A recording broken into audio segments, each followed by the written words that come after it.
राम तुम्हारो आसरो राम तुम्हारो ज्ञान, राम तुम्हारो ज्ञान राम तुम सिर पर राजो, आगे पीछे राम दसों दिश राम ही गाजो, राम चरणिक राम बिन मन माने नहीं आन, राम तुम्हारो आसरो राम तुम्हारो ज्ञान। अनंत विराट विश्वात्मा जगत नियंता सर्वांतर्यामी सच्चिदानंद घन पूर्ण परब्रह्म परात्पर, परम श्रद्धेय परम श्रद्धा ईश्वर प्रातः स्मरणीय वंदनीय अंतर्राष्ट्रीय राम स्नेह संप्रदाय की जन्मदाता पूज्यपाद भगवत स्वरूप आराध्य देव तपः तपोनिष्ठ ब्रह्मनिष्ठ अध्यात्म अवतार युग पुरुष स्वामी जी श्री रामचरण जी महाराज की पावन पाद पद्मों में प्रणिपात करते हैं। तदनंतर जिनके चरण रज से यह धरा तीर्थमयी नाममयी साधनामयी, यहाँ का कण कण राममय पावन स्थल बड़ा राम द्वारा चांदपोल के संस्थापक भजनी की उपाधि से अलंकृत नाम साधनानिष्ठ परमहंस वीतराग परिव्राजकाचार्य स्वामी जी श्री भगवान दास जी महाराज की पावन पाद पद्मों में वंदन करते हैं।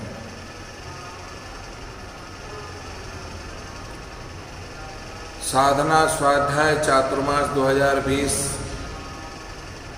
उसमें भी अधिक मास का संजोग, अधिकम अधिकस्य फलम,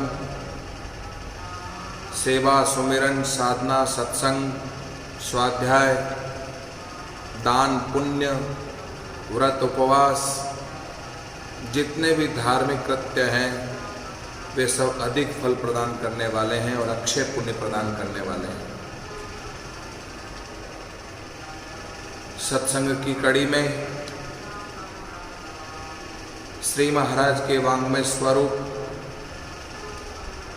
अनुभव वाणी के अंतर्गत भक्तमाल स्वरूप नाम प्रताप ग्रंथ की दिव्य चर्चा आप और हम सभी श्रवण कर रहे हैं। राका बाका नाम देवदासा, जिनके एक राम विश्वासा, राम बिना दूजो नहीं जाने, जग में रहेर उलटी ताणे। तुलसी पत्र लिख्यो रकारा, तासम और नहीं कोई भारा, सबही द्रव्य धर्म भयो हल को, राम बिना भोडल को भल को।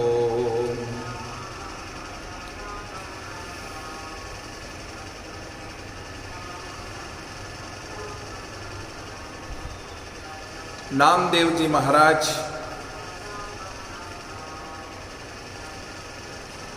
की नाम निष्ठा, साधना निष्ठा, पंडरीनाथ के प्रति भगवत प्रेम,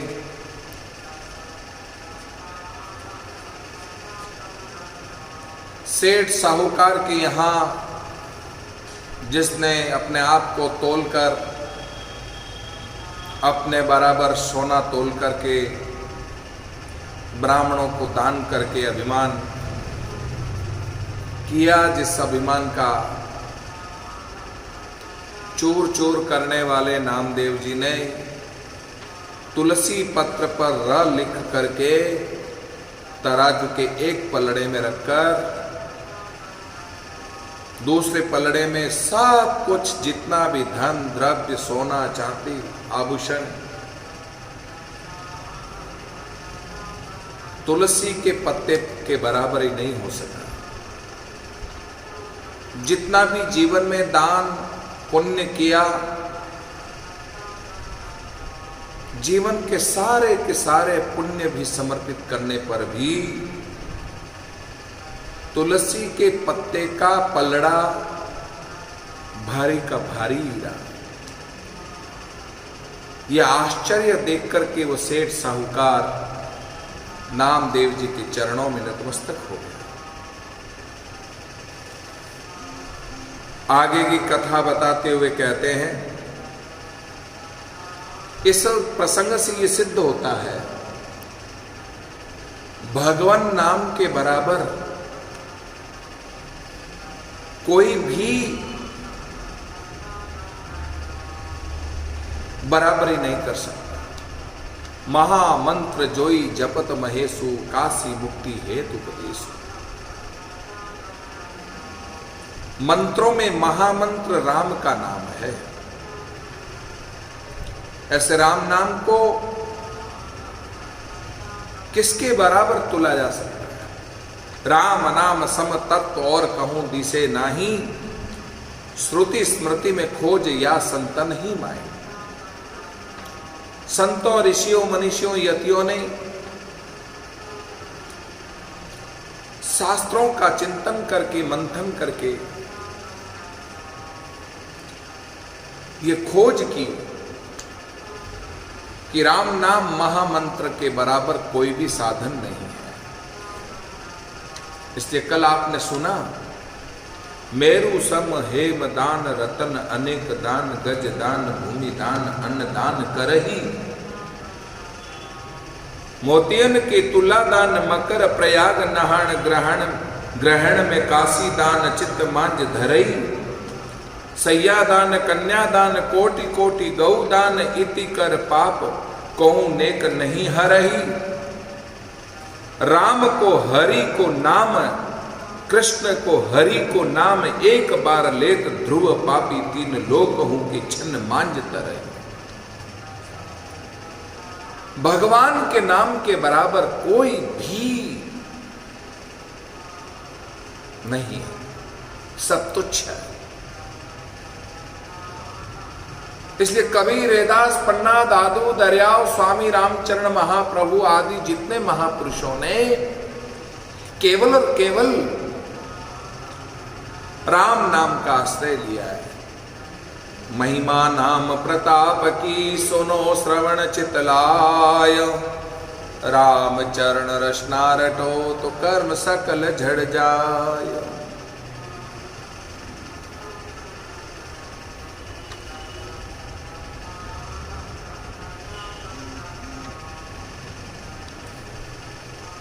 नाम के प्रताप को जानने पर, नाम की महिमा को पहचानने पर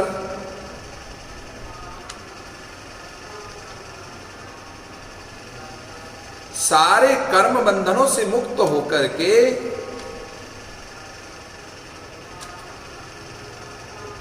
चौरासी के फंद से मुक्त हो जाता है। कियो रूप ब्राह्मण को दुबर और निपट अंग भयो ही रंग व्रत परिचय को लीजिए। भई एकादशी अन्न मांगत बहुत भूखो आज तो न देहो भोर चाहो जीतो दीजिए। करियो हट भारी मिल दोता को शोर परियो समझाव नाम देवैया को कहाँ खीजिए। बीते जामचारी मरी रहे यो पसार पाम भाव पे न जाने दई हत्या नहीं छीजिए।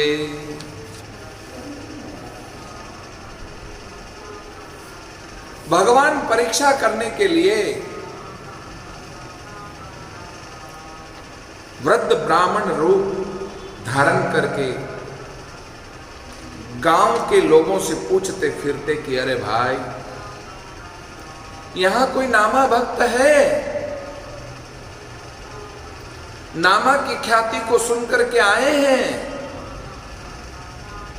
सुनता हूं कि वे भूखे दुखे साधु ब्राह्मणों की खूब सेवा करते हैं। लोगों ने नामदेव जी का घर दिखा दिया। पहुंचकर रट लगाने लगे, नामा, ओ नामा, मैं बहुत भूखा हूं, मुझे कुछ अन्न की भिक्षा मिलनी चाहिए। नामदेव जी ने कहा, आज तो हम लोग व्रत है, हम लोगों का व्रत है, आइए आप भी फलाहार कर लीजिए। ब्राह्मण देवता ने कहा, आज व्रत है तो तुम फलाहार करो, चाहे निराहार रहो,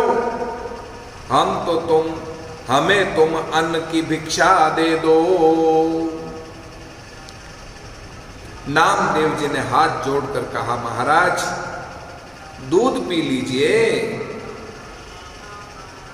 ब्राह्मणवादी करता है, गरिष्ठ होता है। ब्राह्मण ने कहा, वादी करता है, गरिष्ठ होता है, तो दही पी लीजिए। ब्राह्मण ने कहा, अरे यह तो खांसी जुकाम करता है। तो नामदेव ने कहा, अन्न तो नहीं मिलेगा, एकादशी के दिन अन्न लेना और देना दोनों ही पाप है।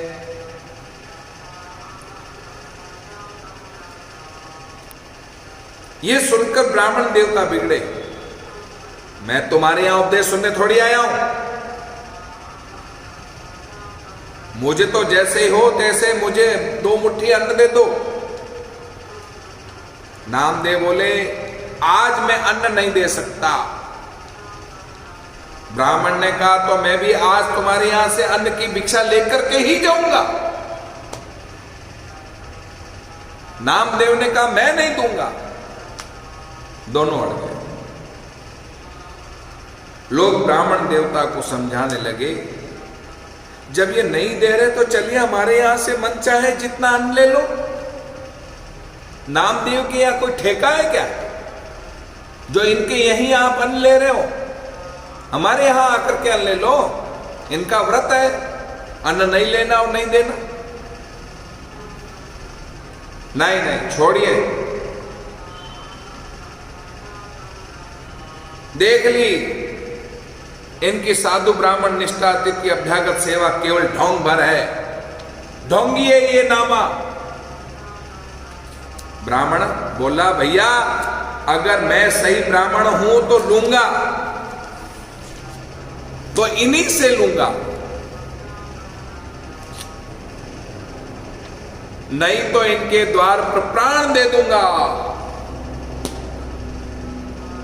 ये सुनकर के लोग नामदेव जी को समझाने लगे, भैया तुम्हारे द्वारा ब्राह्मण हत्या हो जाएगी, क्यों अपने सिर पे ब्राह्मण हत्या ले रहे हो? अन्न दे दो, अपना व्रत छोड़ो। ब्राह्मण भूखा है,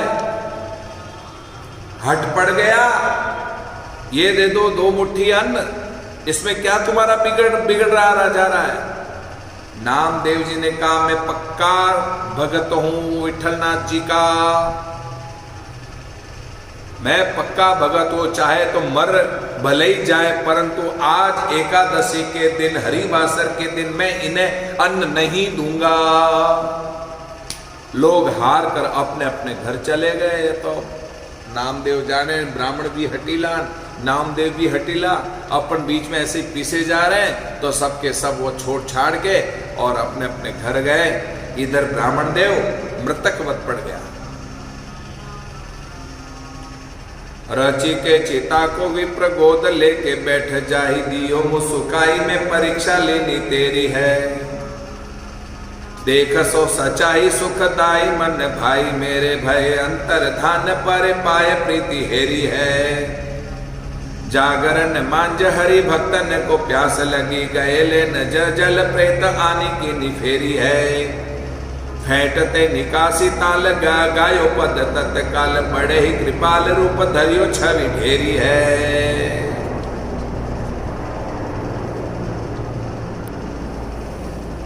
साधकों, चाहे कुछ भी हो जाए,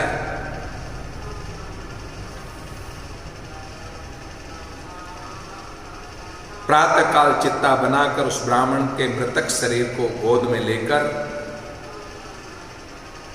उस पर बैठ गए। हत्यारे शरीर को न रखकर प्रायश्चित स्वरूप उसे भस्म कर देना ही उत्तम है। नामदेव जी ने चित्ता में अग्नि लगा दी और उसी समय शंख चक्र गदा पद्मधारी परमात्मा भगवान प्रकट हो गए। मुस्कुरा करके कहने लगे, मैं हारा तुम जीते, नामा तुम जीते। भगवान सदा भक्तों से हारते आए हैं। किसी कवि ने बड़ा ही सुंदर लिखा है, बली बाली काली निकट हारे श्याम सुजान, का अचरज नित हारही भक्तन सो भगवान।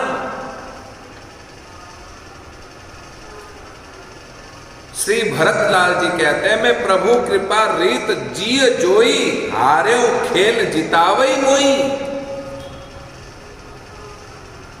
भगवान राम जानबूझ करके हार जाते हैं और मुझ भरत को जिताते हैं।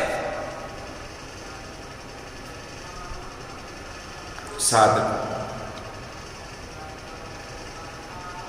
लोगों ने बड़ी लीला देखी। भगवान अंतर्ध्यान हो गए। नामदेव जी के चरणों में आकर के सब गिरे। गांव वालों ने प्रणाम किया। प्रीतिमय चरित्र देखकर सभी गांव वाले भक्त बन गए। नामदेव जी के बताए अनुसार नाम में निष्ठा रखते हुए प्रभु पंडरीनाथ जी के भक्त हो गए। एक बार एकादशी की रात्रि को जागरण कीर्तन चल रहा था। भगवत भक्तों को बड़ी प्यास लगी। सूखे काष्ठ से व्रत कीर्तन करते नहीं बना, सूखे कंठ से कीर्तन करते नहीं बनता था। तो नामदेव जी जल लाने के लिए नदी पर गए, बावड़ी में गए। प्रेत भय से दूसरे को जाने का साहस ही नहीं था। नामदेव जी को आया देखकर, महाविकराल रूप देखकर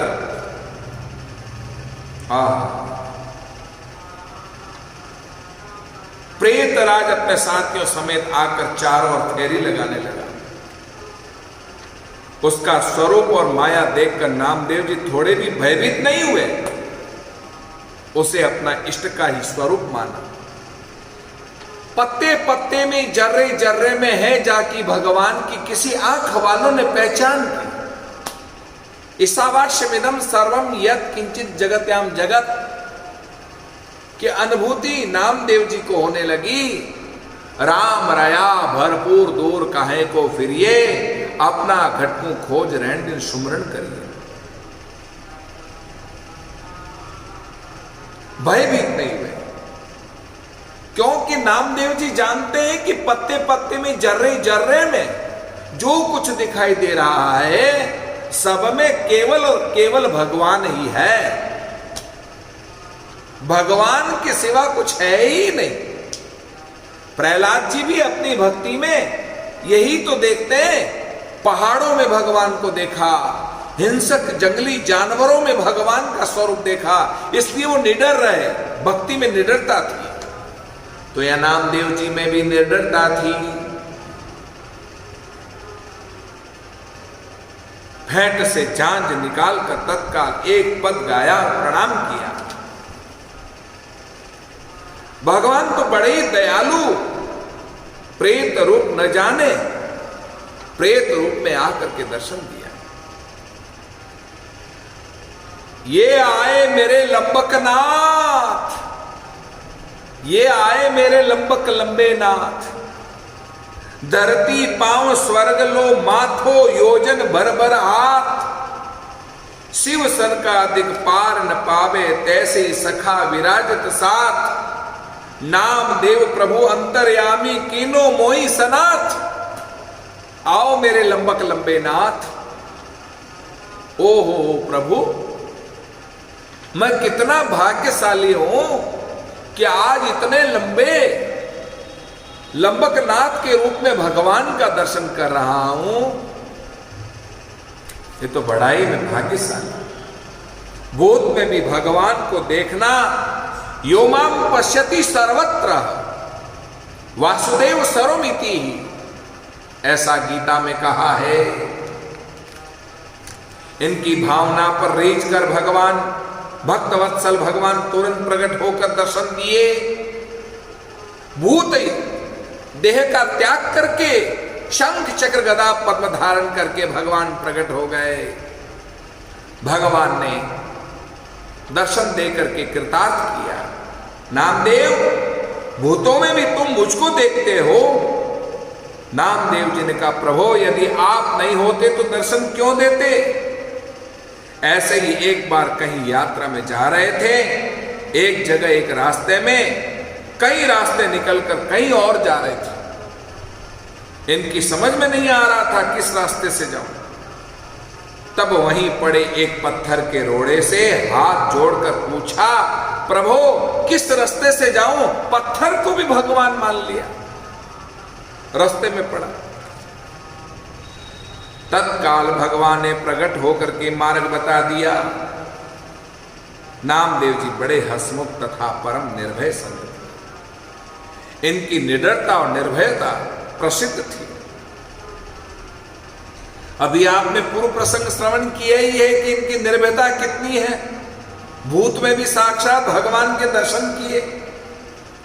एक बार भगवान ने एकादशी की ही तरह इनकी निर्भयता की परीक्षा ली। नामदेव जी मंदिर के पिछवाड़े बैठकर भजन कर रहे थे।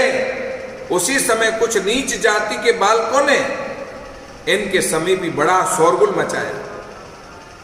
इनके मना करने पर भी नहीं माने। सोचे बालकों के मुंह कौन लगे। ये वहां से उठकर नदी के किनारे चले गए। अब वहीं एकांत में नित्य भजन करने लगे।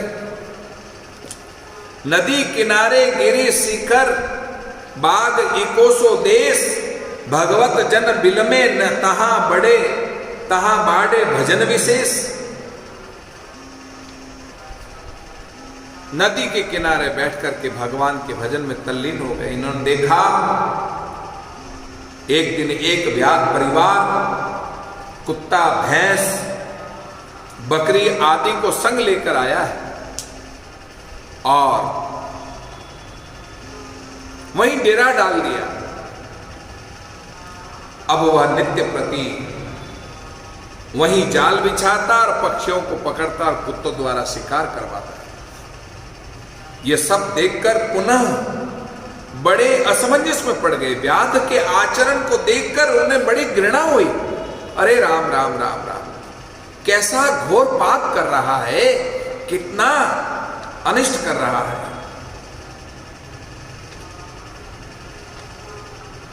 उन्होंने उसको समझाने का प्रयत्न किया। तुम लोग मनुष्य शरीर पाकर इतना नीच कर्म करते हो। मानव तन दुर्लभ मिलियो और भाग्य मिलियो सत्संग, समझ पाए सदगुरु कहे अब जन्म न कीजिए। ये मनुष्य जीवन पाकर तुम इस तरह का नीच कर्म कर रहे हो। अरे पशु भी ऐसा नीच कर्म करते तो क्योंकि वो पशु है। तुम पशु से भी गए भी थे। आहार निद्रा भय मैथुन प्रवृत्ति कितनी खतरनाक है। धर्मेण हीना पशु भी समाना। धर्मेण हीन, धर्म के हीन या धर्म के बिना जो व्यक्ति जीवन जीता है पशु के समान जीवन जीता है। मनुष्य शरीर पाकर इतना निष्कर्म नहीं करना चाहिए। तुम्हें नरक का भी भय नहीं है। भागवत के 5वें स्कंद के 26वें अध्याय में 28 नरकों का वर्णन मिलता है। अन्य अन्य शास्त्रों में, गरुड़ पुराण में भी, अन्य पुराणों में भी जो है नरकों का वर्णन मिलता है। श्रवण करना चाहिए, चिंतन करना चाहिए, विचार करना चाहिए कि हमने मनुष्य शरीर पाकर मनुष्य जीवन का कर्तव्य क्या है, मनुष्य जीवन को क्या करना चाहिए। व्याध तो इनके समझाने पर समझता तो दूर, उल्टे बड़ा नाराज हुआ और उन्हें मारने को लपका नामदेव जी को। व्याधि ने ललकारा और कहा, मारो इसको, मुझे मनुष्य का मांस खाने की इच्छा है, मारो इसको। नामदेव, इसके शरीर का मांस खाऊंगी, हमारी जीविका में ये खलल डालता है। ये डर गए और चिल्ला पड़े, भगवान त्राहिमाम त्राहि माम रक्ष माम। और जैसे ही भय से कंपित होकर व्याध और व्याधिनी शांत हो गए, भगवान का नाम लेते हुए प्राण बचाकर वहां से भागे। सोचे कि आज प्रभु कृपा से प्राण बच पाया है, नहीं तो ये दुष्ट मार ही डालते। अतः चलो दयामय भगवान का दर्शन करके तब घर चलो। जब मंदिर में दर्शन करने गए तो देखे तो पंडरीनाथ मुस्कुरा करके बोले, जय जय प्रभु, आज तो आपने बड़ा विचित्र रूप दिखाया। ठाकुर जी ने कहा, नामदेव मैंने तुमको डरा दिया ना और तुम डर गए ना, तुम तो निर्भीक थे ना, निडर थे ना, आज क्या हो गया? क्या व्याध व्याधिनी के रूप में आप ही थे? भगवान हंस दिए। नामदेव जी ने कहा, प्रभु मैं कहां तक धैर्य धारण करूं, आप बाना ही ऐसा धारण करते हैं, लीला ही ऐसी करते हैं, डरना ही पड़ता है। दूसरी बात यह है कि डरा भी तो आपसे ही ना, आपसे तो डरता ही हूं और डरता ही रहूंगा, तभी तो संसार से निर्भय हूं। तुलसीदास रघुवीर बाहुबल सदा अभय काहू न डरे। नामदेव जी ने पूछा, प्रभु आपने ऐसी लीला क्यों की, भविष्य में ऐसी लीला मत करना। भगवान ने कहा, इसलिए ऐसा किया कि तुम भले बुरे ऊंच नीच मुझ में, सब में मुझी को देखो। ऊंच में भी मैं ही हूं, नीच में भी मैं ही हूं, भले में भी मैं ही हूं, बुरे में भी मैं ही हूं, सब में मैं ही निवास करता हूं। एक बार नामदेव जी बैठे भजन कर रहे थे, साधकों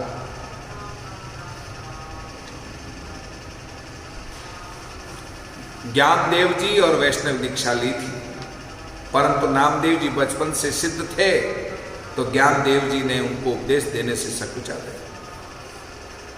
गुरु का परम कर्तव्य है शिष्य को हितोपदेश देना।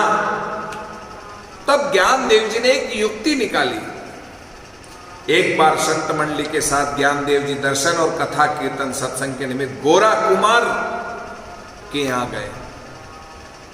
गोरा कुमार जो है मां भागवत था, नामदेव जी भी वहीं गए। संत मिलन सब सुख जग नाही, संतों का सम्मिलन बड़ा ही सुखावा रहा है, खूब सत्संग का रंग जमा। एक दिन गोरा के घर में पड़ी थापी को देखकर ज्ञानदेव जी की बहन मुक्ताबाई ने पूछा, गोराई चाचा ये थापी किस काम आती है? तो गोरा ने कहा, मैं इससे कच्चे पक्के बर्तनों की परीक्षा लेता हूं। अच्छा? मुक्ता ने मुक्त हास्य पूर्वक कहा, चाचा तो संतों की और संकेत करके कहा, इनके सिर पर देखो ये कितने कच्चे और कितने पक्के। सबके सिर पर मारना शुरू कर दिया। किसी की समझ में नहीं आ रहा था कि ये कैसा स्वागत है। अरे किसी के घर जाए और थापी लेकर माथे में मारने लग जाए। अब सबके महाराज टाट बड़ी चीकनी थी, मोटे हो रखे थे, थापी की लग रही थी, पर कोई बोल नहीं रहा था।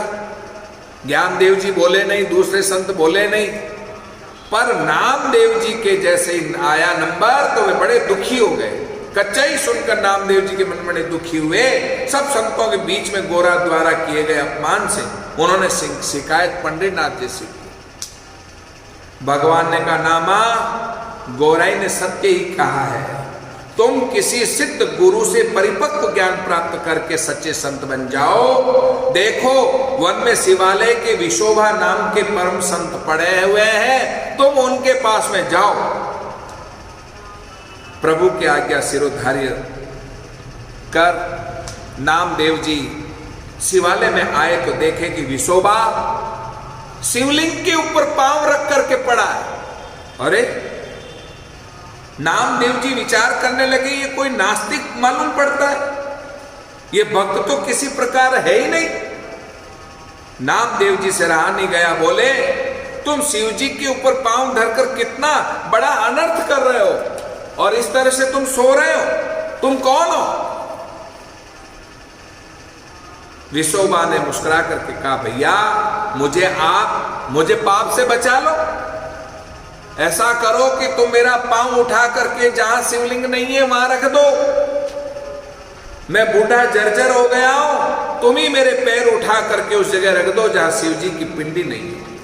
नामदेव जी ने पैर पकड़ अन्यत्र रखा तो वहीं भी पिंडी हो गई शिव जी की, शिवलिंग हो गया। सब जगह जहां जहां पांव रखा वहां वहां शिवलिंग हो गया। नामदेव जी को बड़ा आश्चर्य हुआ, जान गए प्रभु ने जिनका संकेत किया ये विसोबा जी यही है। अतः उनके चरणों में प्रणाम करके दीक्षा के लिए प्रार्थना किए। विसोबा जी ने कहा, नामा अब तो तुम्हारी दीक्षा हो चुकी है। शिव जी ने यत्र तत्र सर्वत्र प्रकट होकर के दीक्षा तत्व को समझाया। हरि व्यापक सर्वत्र समाना, प्रेम से प्रकट होय मैं जाना। हरि व्यापक सर्वत्र समाना, प्रेम से प्रकट होय मैं जाना। राम रया भरपूर दूर काहे को फिरिए, अपना घटकू खोज रैन दिन सुमरण करिए। इस तरह से नामदेव जी को आज बड़ी दीक्षा मिल गई और शिक्षा मिल गई। और इसी चरित्र को जो है श्री महाराज ने जो है अपने अनुभव वाणी के नाम प्रताप ग्रंथ में उल्लेख करके भक्तों के चरित्र की गाथा सुना करके हम सबको आनंदित कर दिया और नाम की महिमा और बढ़ा दी। राका बाका नामदेव दासा, जिनके एक राम विश्वासा। राम बिना दूजो नहीं जाने, जग में रहे उलटी ताणे। तुलसी पत्र लिख्यो रकारा, तासम और नहीं कोई भारा। सबही द्रव्य धर्म भयो हल को, राम बिना भोडल को भल को। सभी धर्म मात्र दिखावे मात्र हैं, जीवों का उद्धार करने वाले नहीं है। ये सुक्ति रजतवत सीप की को चांदी के समान समझने लगा, इसमें कोई सार नहीं है। राम का नाम ही सार है। राम नाम एक सार है, जपो तो बेड़ा पार है। राम नाम एक सार है, जपो तो बेड़ा पार है। ऐसा महापुरुषों ने कहा है। अस्तु, बड़ा ही सुंदर पावन प्रसंग यहाँ पर श्री महाराज ने नामदेव जी का चरित्र श्रवण करा करके हम सबको आनंदित किया है। कल हम श्रवण करेंगे भक्ति भानु प्रगटे रामानंद, ताके रहे सदा और आनंद। द्वादश शिष्य भय बड़ भागी, जिनकी प्रीति राम सू लागी। रामानंद जी महाराज हुए। रामानंद जी का जीवन चरित्र और उनके द्वादश शिष्यों का वर्णन हम कल श्रवण करेंगे। इन्हीं शब्दों के साथ मैं अपनी वाणी को यहीं विराम देता हूँ। बड़ा ही सुंदर पावन प्रसंग, साधना स्वाध्याय चातुर्मास 2020 के अंतर्गत अधिक मास के पावन अवसर पर हम जो है कथा सत्संग को आत्मसात कर रहे हैं और अपने जीवन को धन्य बना रहे हैं।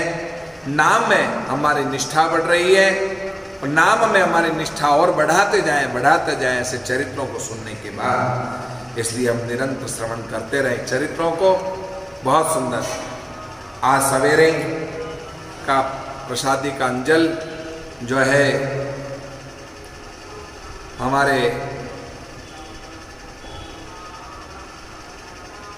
कौन थे, अभी तो महेंद्र जी खंडेलवाल हैं और सवेरे भी मधु सोनी जी के हंसते। मधु जी ने बहुत ही प्रयास करके इस बार बहुत सी रसोइयों को उन्होंने लोगों को जोड़ने का प्रयास किया है। मैं मधु सोनी का, अजय सोनी का, ऋषभ सोनी का हृदय से बहुत सम्मान करता हूँ कि ये परिवार जो है बहुत से भक्तों को जोड़ करके समाधि जी के चरणों के प्रति समर्पित किया है। मैं मधु जी सोनी के और उनके द्वारा जुड़े हुए सभी भक्तों का बहुत हृदय से सम्मान करता हूँ। सूरत सलावतपुरा रामदारा के अनन्य निष्ठावान भगत लोग अधिक मास में अपनी सेवा दे रहे हैं संतों को। मैं